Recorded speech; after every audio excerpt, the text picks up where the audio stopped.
Unsure of your dream? Study abroad destination? Clear your doubts. Videsh Consult. Call 9676502888.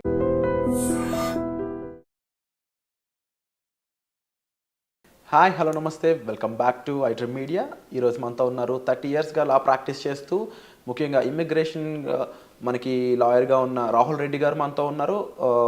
ఈ student వీసాకు సంబంధించి OPT and stem extension గురించి ఈరోజు ఎపిసోడ్లో మాట్లాడబోతున్నారు. మీకు ఏ డౌట్స్ ఉన్నా సరే కామెంట్ సెక్షన్లో మెన్షన్ చేయండి. దానిపై మరిన్ని సిరీస్ ఎపిసోడ్స్ రానున్నాయి. Hi sir. నమస్కారం. బాగున్నారా? బాగున్నాను sir. How are you? Good good. Sir, ముఖ్యంగా స్టూడెంట్ వీసా మీద ఎవరైతే వెళ్తూ ఉంటారో వాళ్ళు ఇనిషియల్ పీరియడ్లో వాళ్ళకి ఓపీటీ మీద ఇచ్చే ఈ టైం పీరియడ్ అనేది ఏ విధంగా ఉంటుందంటారు? లేటెస్ట్గా దాని మీద ఎటువంటి అప్డేట్స్ రానున్నాయంటారు? ఇప్పుడు నార్మల్గా డిగ్రీ చేసేటప్పుడు కానీ బ్యాచిలర్స్ కానీ మాస్టర్స్ చేయగానే మన పిల్లలు ఎక్కువ మంది మాస్టర్స్ పోతుంటారు కాబట్టి మాస్టర్స్ గురించి ఎక్కువ మాట్లాడదాం. మాస్టర్స్ డిగ్రీ అయిపోయిన తర్వాత వాళ్ళకు ఓపీటీ అని 1 year వర్క్ పర్మిట్ ఇస్తారండి. ఆ వర్క్ పర్మిట్ వచ్చినప్పుడు వాళ్ళు కంపల్సరీ వర్క్ చేయాలన్నట్టు. ఓకే. వాళ్ళకు ఒకవేళ జాబ్ రాకపోతే ఆ ఓపీటీ అనేది క్యాన్సిల్ అవుతుంది. వాళ్ళకు ఒక ట్రాకింగ్ సిస్టమ్ ఉంటుంది, సివిస్ ట్రాకింగ్ సిస్టమ్ అని ఉంటుంది అన్నట్టు. ఆ ట్రాకింగ్ సిస్టంలో వాళ్ళు ఇన్ఫామ్ చేయాలి, మీ ఎంప్లాయర్ ఎవరు, ఎక్కడ ఉంటున్నావు నువ్వు, ఇవన్నీ ఇన్ఫామ్ చేయాలన్నట్టు. అయితే ఆ 1 year పీరియడ్లో 90 days అన్ఎంప్లాయ్మెంట్ అలౌడ్ అండి. 90 days వరకు 90 days without employment 90 days unemployment allowed. ఒకవేళ 91 day కనుక వచ్చింది అనుకోండి, ఖతం, సివిస్ సిస్టమ్ నుంచి వాళ్ళని కిక్ అవుట్ చేసి పడేస్తారు.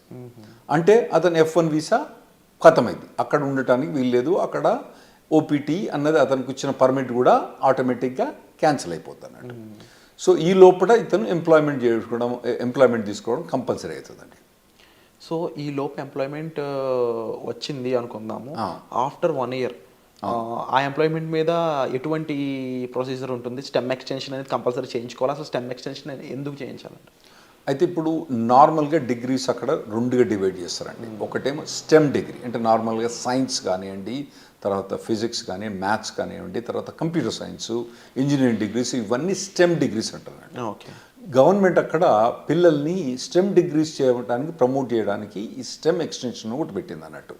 అంటే వీళ్ళకు మాస్టర్స్ డిగ్రీ కంప్లీట్ అయిపోయిన తర్వాత, అంటే కంప్యూటర్ సైన్స్లో మోస్ట్లీ మన వాళ్ళందరూ కంప్యూటర్ సైన్స్లో చేస్తారు కాబట్టి దాని గురించి ఎక్కువ మాట్లాడుకుందాం.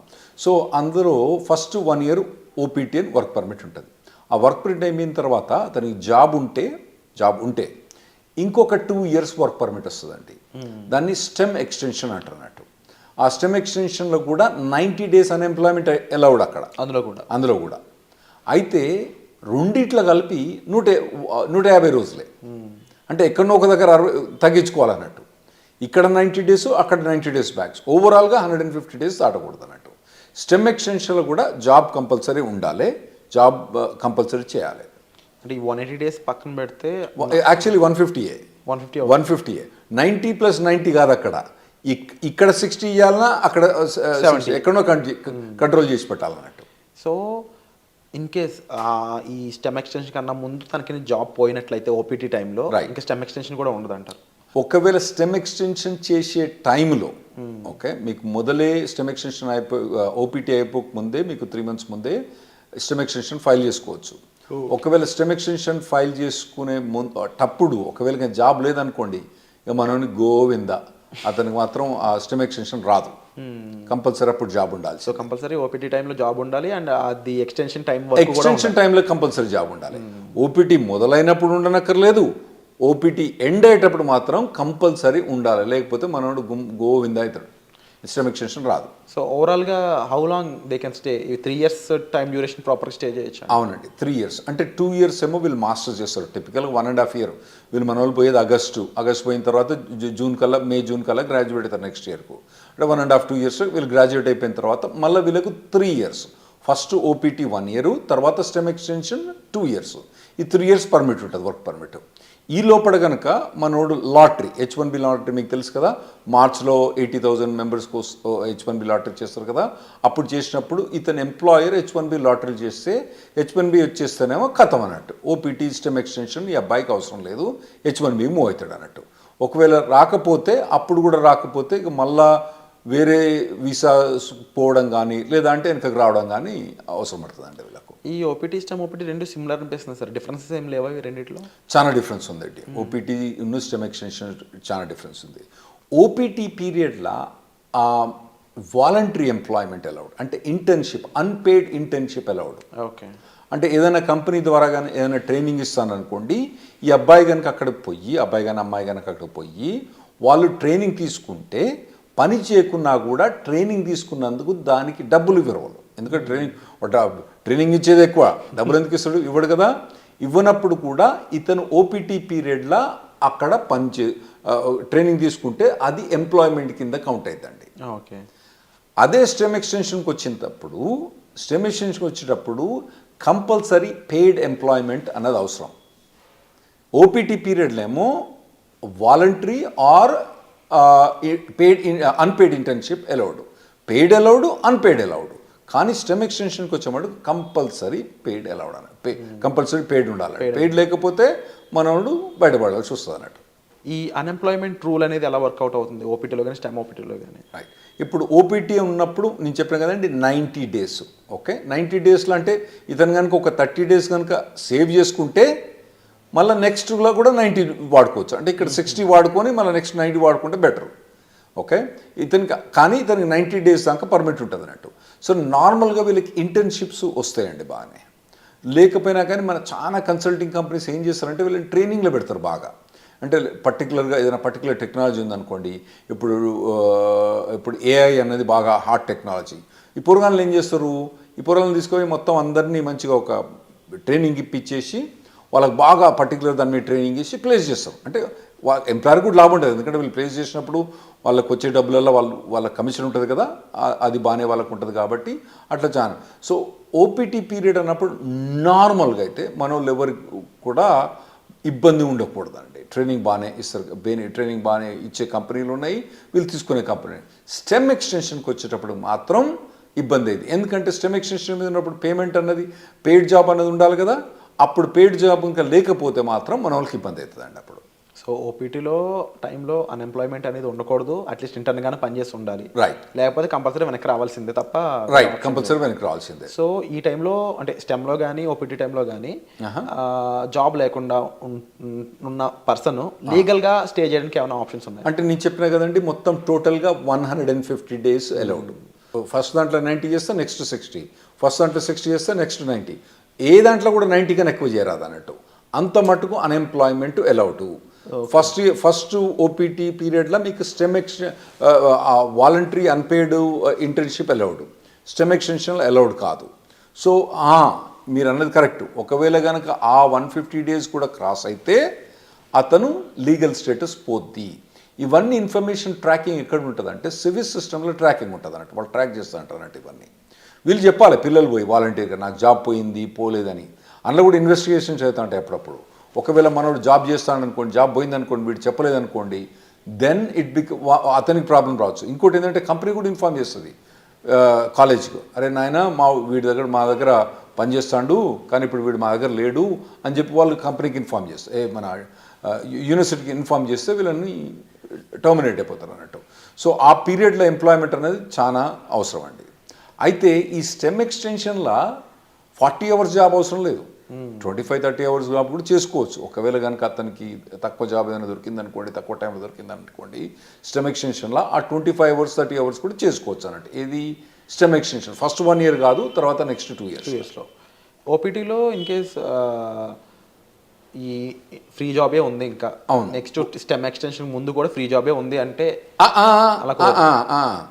ఓపీటీ నుంచి స్టెమ్ ఎక్స్టెన్షన్ పోయేటప్పుడు ఆ స్టెమ్ ఎక్స్టెన్షన్ జాబ్ అన్నది కంపల్సరీ పెయిడ్ జాబ్ ఉండాలి, లేకపోతే USCIS పర్మిషన్ ఇవ్వదు, స్టెమ్ ఎక్స్టెన్షన్ ఇవ్వదు.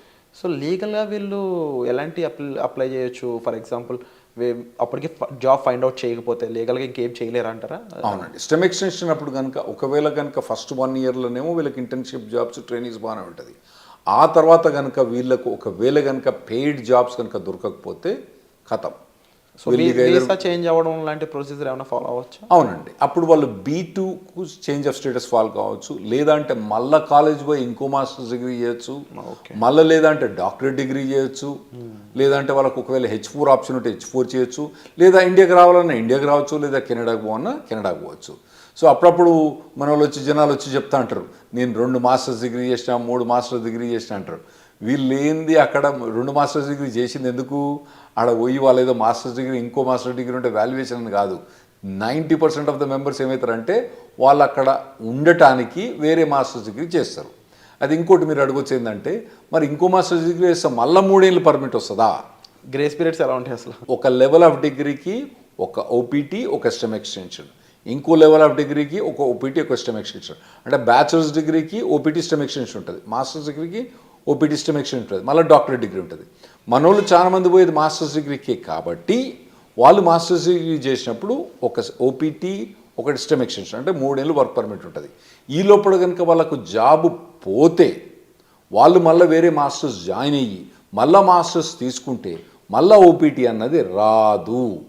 ఓవరాల్గా మాస్టర్స్ అనేది ఒకే ఓపీటీ, ఒకటే మళ్ళీ మాస్టర్ చేసి ప్రతిసారి మాస్టర్ చేసినప్పుడు ఓపీటీ మళ్ళీ అది వస్తుందా? రాదు. అండ్ ఇన్ కేస్ జాబ్ వచ్చాక జాబ్ ఛాలెంజెస్ అనేవి ఏ విధంగా ఉంటాయి వీళ్ళకి? ఉంటాయండి, జాబ్ ఛాలెంజెస్ బాగా టఫ్గా ఉంటాయి. ఎందుకంటే వీళ్ళు నార్మల్గా కన్సల్టింగ్ కంపెనీ ద్వారా పోతారు కాబట్టి వీళ్ళకి జాబ్ డ్యూటీస్ హెవీగా ఉంటాయి, జాబ్ ఛాలెంజెస్ ఉంటాయి. నేను నార్మల్గా స్టూడెంట్స్కి ఏం చెప్తా అంటే, ఇక్కడ మీరు ఇంజనీరింగ్ చేసేటప్పుడు, ఇండియాలో ఇంజనీరింగ్ చేసేటప్పుడు మీరు ఇంటర్న్షిప్స్ చేయండి. వేరే కంపెనీస్లలో, సాఫ్ట్వేర్ కంపెనీస్లో ఇంటర్న్షిప్ చేయండి. ఇక్కడ నాకు తెలిసి ఇక్కడ చాలా software companies they are ready to take ఈ ఇంటర్న్స్ తీసుకుంటాను రెడీ ఉంటారండి. ఇంటర్న్షిప్ చేయండి, తర్వాత పర్టికులర్గా ఏ సాఫ్ట్వేర్ మీద కానీ ట్రైనింగ్ చేయండి, మోడల్ ప్రాజెక్ట్స్ చేయండి. ఇటువంటివన్నీ మీరు ఫస్ట్ ఇయర్ నుంచి చేసుకుంటే రావాలన్నట్టు. అంటే ఎలాంటి ఇండస్ట్రీస్ మోస్ట్లీ ఓపీటీని స్టెమ్ని ఎక్కువ రిక్రూట్ చేసుకుంటాయంటే? ఇప్పుడు అంటే మన వాళ్ళందరూ ఐటీలో పోతుండ్రు కాబట్టి ఐటీ ఇండస్ట్రీ గురించి మనకు ఎక్కువ ఉంటాయి. అంటే వేరే ఇండస్ట్రీ అంత మెచ్యూర్ కాలే. ఇప్పుడు వేరే మెకానికల్ ఇంజనీర్ కానీ, సివిల్ ఇంజనీర్ కానీ వీళ్ళకి పోతే వీళ్ళకు ఓపీటీ మీద జాబ్ కానీ, మెకానికల్ ఇంజనీర్ వాటి మీద ఓపీటీ స్టెమిషన్ చాలా కష్టమైంది అబ్బాయిలకు వాళ్ళకు. అదే ఐటీలో పోయిన వాళ్ళకి ఏంటంటే వీళ్ళకి ఒక పాత్వే ఉన్నది ఆల్రెడీ. చాలా మట్టుకు జాబ్ ఆపర్చునిటీస్ బాగానే ఉన్నాయి. కాకపోతే మన పిల్లలు ఏం చేయాలంటే మొదటి నుంచే వీళ్ళు ట్రైన్ కావాలి. ఏదైనా పర్టికులర్ టెక్నాలజీ ఎంచుకొని వీళ్ళు ఫస్ట్ ఇయర్ బ్యాచిలర్స్ డిగ్రీ కానీ, సెకండ్ ఇయర్ బ్యాచిలర్స్ డిగ్రీ కానించి అప్పటి నుంచి ఏదైనా టెక్నాలజీ ఎంచుకొని పోవాలి. తర్వాత ఏంటంటే మధ్యలో టెక్నాలజీ చేంజ్ అయిందనుకోండి, చేంజ్ కావాలి దానికి టెక్నాలజీ. ఎందుకంటే టెక్నాలజీ ఎంత ఫాస్ట్గా చేంజ్ అయిందంటే ఆర్టిఫిషియల్ ఇంటెలిజెన్స్ ఏంటంటే 3 ఏళ్ల కింద దాని పేరేం లేదు, నవిడియా పేరేం లేదు. ఇప్పుడు అది number 1 company in the world అయిపోయింది. సో అట్లా టెక్నాలజీస్ అన్ని ఇప్పుడు అందరూ ఎవ్వరు కూడా ఆర్టిఫిషియల్ ఇంటెలిజెన్స్ అంటున్నారు అన్నట్టు. అది